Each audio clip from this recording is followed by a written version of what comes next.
Today, we're taking a look at the 2023 501st Clone Troopers Battle Pack. Its set number is 75345. It comes with 119 pieces, and it's going to release on January 1st of 2023 with a retail price of $20. Let's start by taking a look at the box art.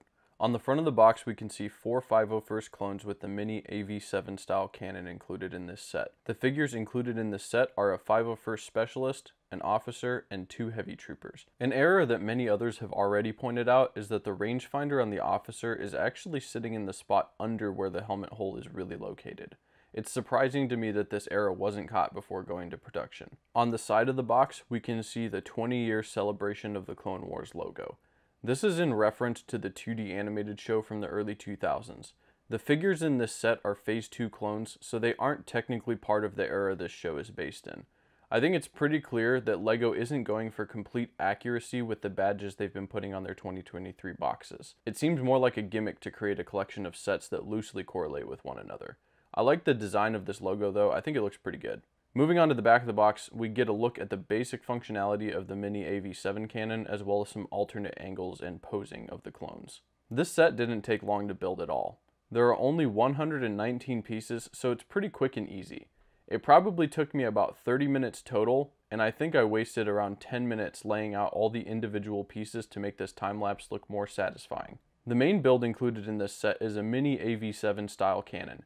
It is made up mostly of clips, hinge pieces, 1x2 curved slopes, and brackets to help add some detailing to the sides of the main cannon section. You can place a minifigure on the side of the cannon as an operator. It doesn't attach with any studs, so I've had some issues with the figure falling off when picking the set up. The play feature included here is a spring-loaded shooter. The cannon has some articulation from front to back so you can aim, and there's a clear round brick under the middle of the cannon as a support piece so the legs don't collapse when you're firing the shooter. Here's a look at the battle pack build next to the AV7 cannon from 2014 for scale. For a battle pack, this build is great. It has good functionality, kids will probably enjoy playing with it, and the part selection is pretty decent for those who will be buying more than one of these sets. Let's move on to the real reason we're here though. There are 3 unique minifigures that come in this set. There's 1 Specialist, 1 Officer, and 2 Heavy Troopers. Starting with the Heavy Trooper, we have a visor in this new blue color. There are actually 4 of these included in the set.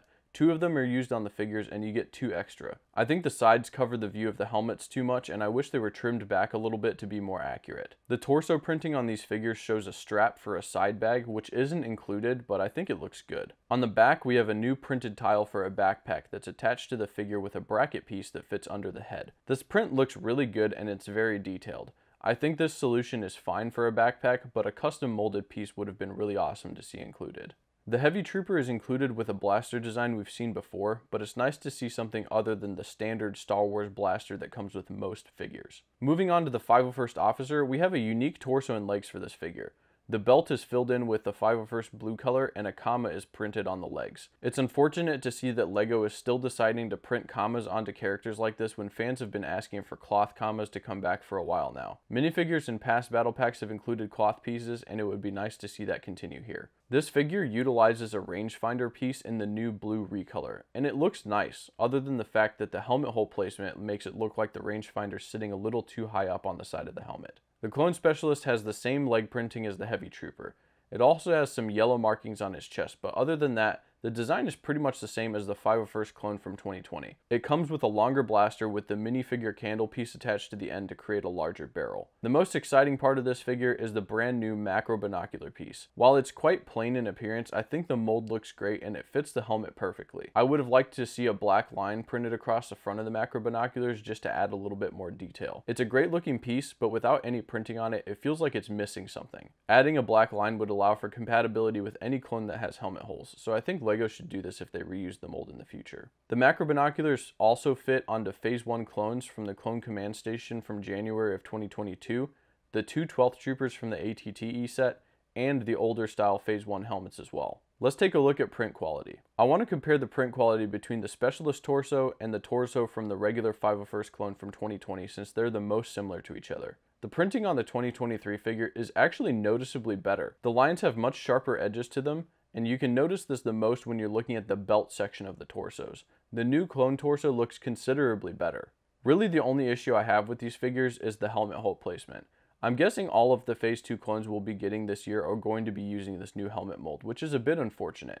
I really like the functionality they provide for accessorizing your clones, and this battle pack wouldn't have been possible without them, but it just doesn't look very good when you don't have a visor or macro binoculars covering them.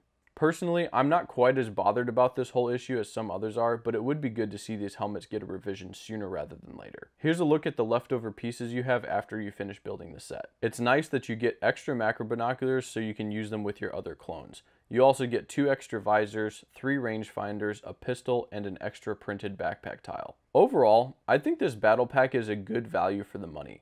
It lends itself well to being a standalone set for only $20, and it's also a good value for people who want to buy multiples of the set. The part selection is good, and the figures look great aside from the helmet hole issue. And the new macro binoculars especially are a welcome addition to anyone's clone collection.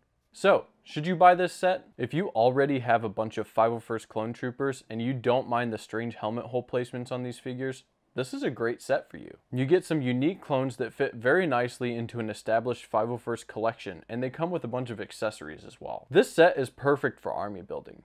Not quite at the scale of the original 501st Battle Pack, but it really is a great complementary addition to it. I'll probably be picking up a couple more of these myself.